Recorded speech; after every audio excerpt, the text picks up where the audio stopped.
This is Michael Basman, and I want to make this video a little bit about him. Now, who is he? He is an English international master, so he didn't reach the title of Grandmaster, but Michael Basman is probably one of the most well-known international masters in the chess world. And why is that? Well, for his unusual play. He was the author of a book called The Killer Grob, where he advocated the move 1 g4, and throughout his career he was known for provocative openings, such as the creepy crawly, the Grob, playing g5. And why am I speaking about Basman? Well, recently I was looking at a tournament in the Netherlands, in Haarlem, and turns out that he was playing in the tournament. And it felt like every game he had pushed his g-pawn, first 2 moves and then 1 move, and his h-pawn, 1 move, just mirrored on each side. So always interesting positions. But the game I want to show you was played in 1975 against Ulf Andersson. And after the game, I'm also going to talk a little bit about how I knew about this game and some interesting facts about Magnus Carlsen and the game. So first, let's have a look at the game. So let's have a look at this game. Ulf Andersson with the white pieces and Michael Basman with the black pieces. And Ulf opened with knight to f3. Ulf Andersson, well known for his positional play, squeezing out wins in the endgame. Playing, constricting his opponent. So that makes this game even more interesting, as you'll see. So b6 by Basman. He was well known, like I said, for flank openings. So starting with b6 is nothing out of the ordinary for Basman, but the game sort of transposes into something normal, which is in a way unusual for Basman. But let's see. We have kingside fianchetto by white, queenside fianchetto by black, and now d5. And now soon after some normal moves, knight to f6, a d4, a bishop to e7, we have transposed into a Queen's Indian, sort of an old school Queen's Indian.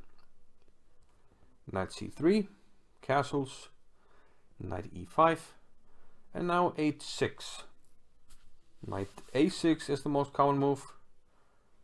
For those interested in theory, I've had this played against me a number of times, and I usually get a very good position after queen a4 when black doesn't know what to do. I've mentioned this in a couple of videos. Black is already in trouble because of the pressure on d5. And if you try to relieve the pressure, like take here, your knight doesn't have a square. I will take here, attack your queen, and it turns out that your pawn here is in trouble. You play queen c6, but I play rook d4 and win your pawn.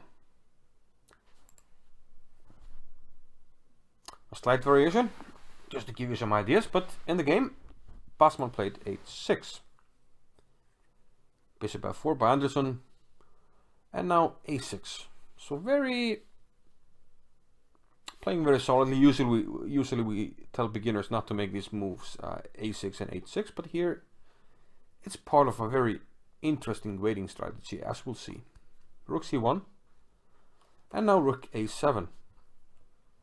The main purpose of this maneuver of playing a6 and putting the rook on a7 is that now your bishop is protected, which means that we can open this diagonal, so taking on c4 becomes an idea for black, and that's why Andersson took on d5, and now he played queen b3. And I'll tell you to take note of this position, but you'll see why later. If you don't want to take note of it, I'll show you anyway later. But here, okay, after queen b3, Basman played bishop a8. Okay, at first glance it looks like he wants to maybe activate this rook on the 7th rank.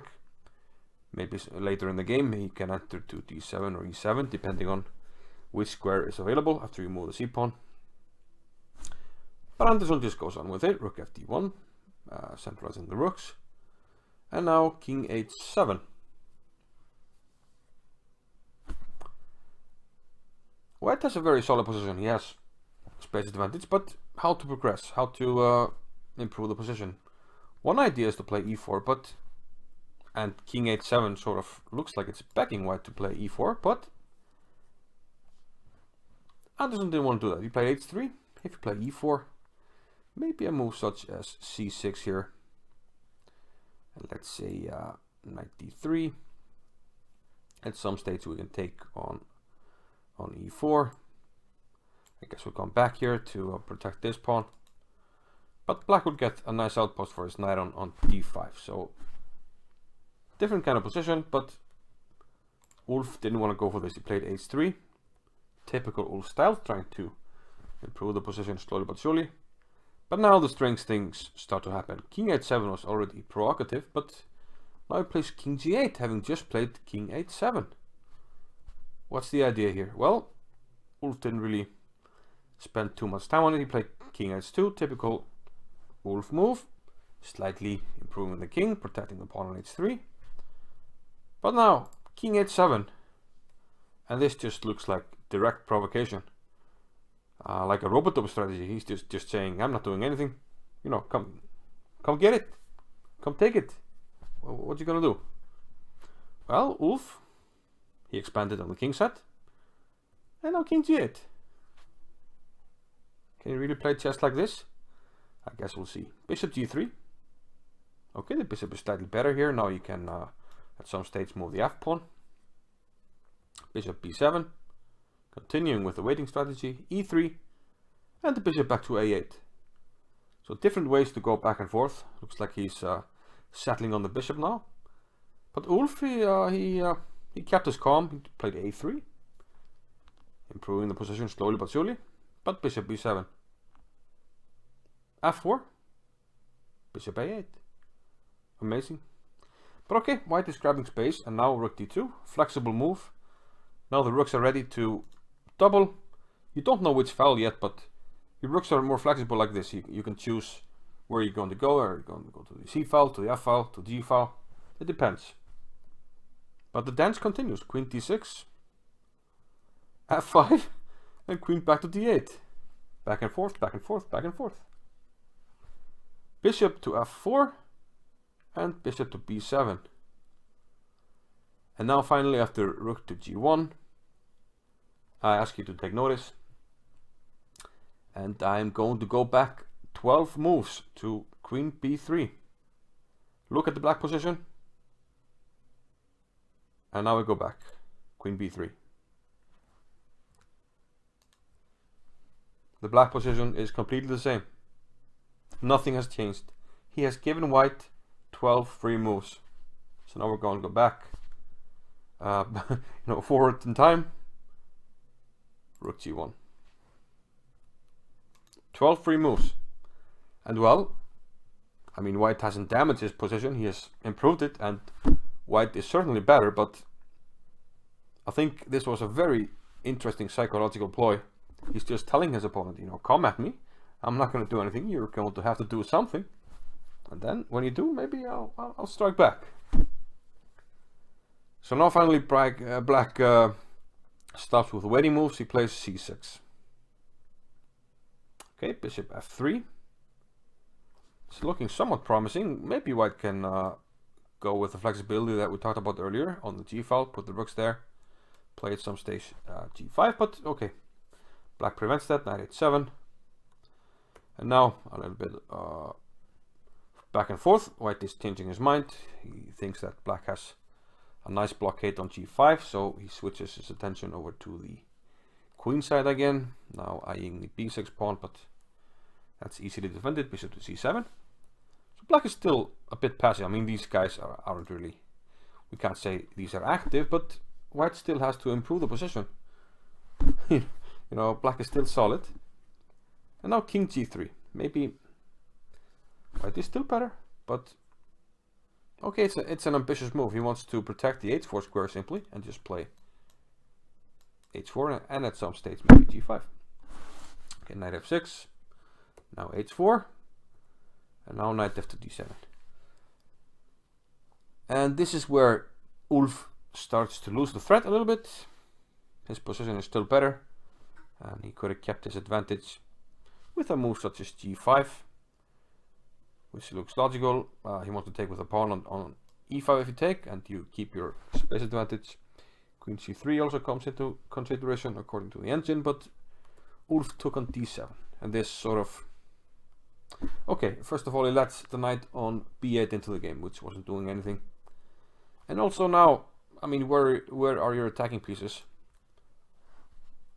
Okay, he played rook e2, but now the black pieces are starting to come into the game. And black wants to take on f4. King h3, because he can't take with the king on f4, this would hang. So he wants to take with the pawn. But now, yeah, black is well into the game. Takes on e2 and queen e7. Bishop f3. Bishop was attacked, and now b5. h5 was probably a better move. But after b5, knight c5, bishop to c8. Here, white could have kept maybe a slightly better position with h5, but maybe the final nail in white's coffin, queen d3, because now black firmly takes over with the move h5.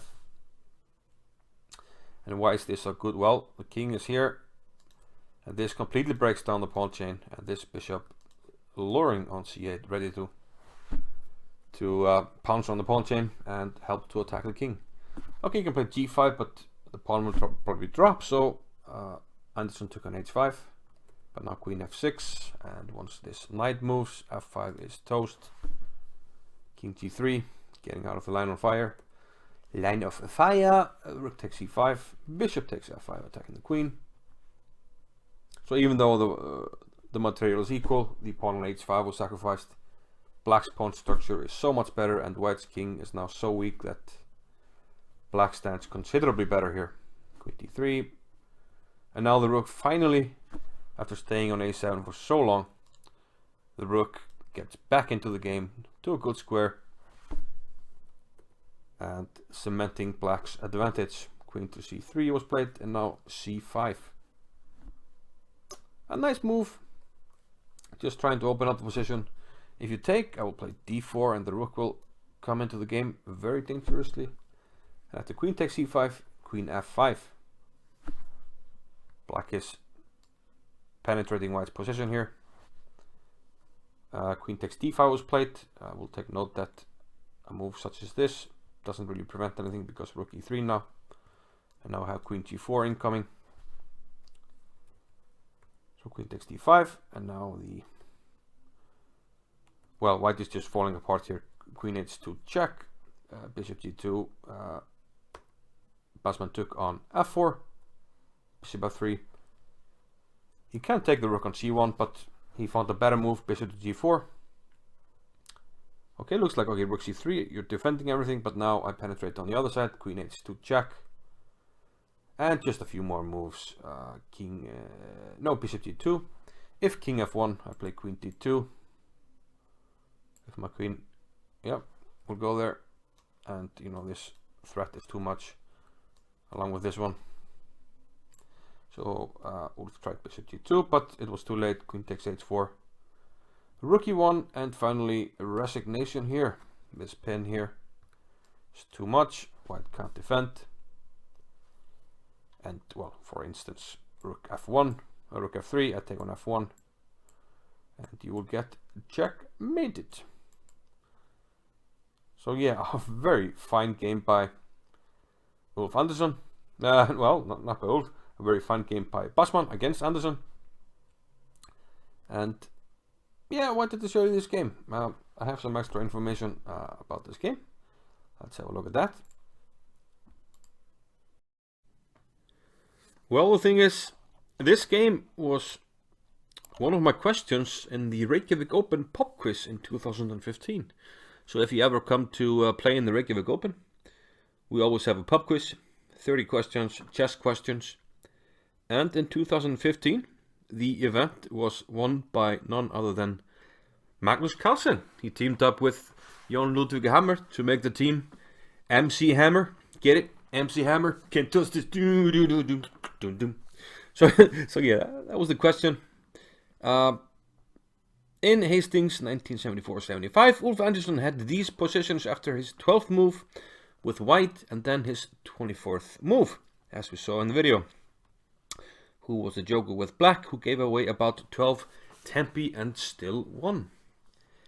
And I remember that Grandmaster Ian Rogers from Australia, he wrote in on the US chess website that yeah, he was very impressed that Magnus knew the answer about this question, because it's a pretty tough question. But he just remembered browsing through a book at some stage, and yeah, he had seen the position, and he said, yeah, I remember it was a normal Queen's Indian, but then all of a sudden black gave away like 12 moves. So it's Magnus, he reads a lot of chess books, trust me, as he showed at the Reykjavik Open Pub Quiz in 2015. So yeah, I'm also going to end this video with a little puzzle. So yeah, this is a new feature to end my videos. I will give you a puzzle, and in this one, black to move. So we see it from the black side. Find the best sequence for black to win the game. A forced sequence, black to move, and win. Shout out to Göran and Steve Farmer for suggesting this. And answer in the next video. And as always, you know, support the channel by subscribing, hitting the like, and leaving some nice comments if you liked the video. And I'll see you in the next one. Bye bye.